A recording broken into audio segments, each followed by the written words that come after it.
kaka yangu, mbona umeinama? Waonyesha una mawazo sana, kutwa nzima leo wasonona.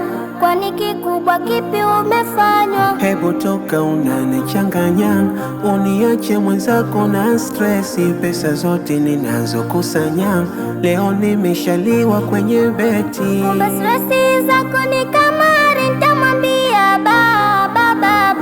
Mchezo haramu haufai, kakataza raba. Kaa kimya na chuma za halali, sijawahi kaba. Mbona pesa zangu hukatai, napokupa toka hapa. Kaka mimi ninakupa hadhari, japo waona sina nalojua. Una beti hiyo ni kamari, na daima hutofanikiwa.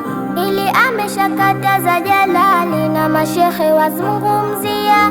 Kwa nini usichume vya halali, riziki yako itabarikiwa.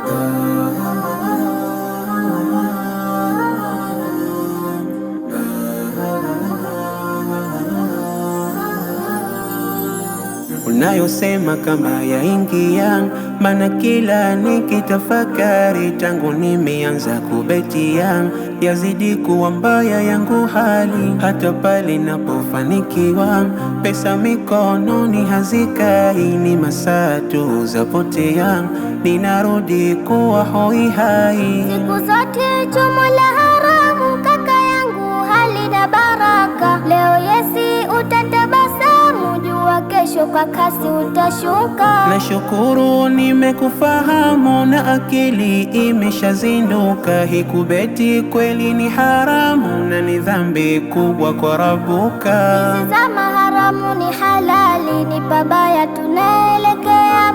Kila kona yatangaza kamari, na mashati tunajivalia. Ni kweli imekuwa mbaya hali, watu wengi tumeshapotea. Yafika mtu aenda kuswali, amevaa nguo ya kubetia. Beti haramu, hiyo ni kamari, tena tufahamu. Ni dhambi dhahiri, ifike khatamu. Tuliwache hili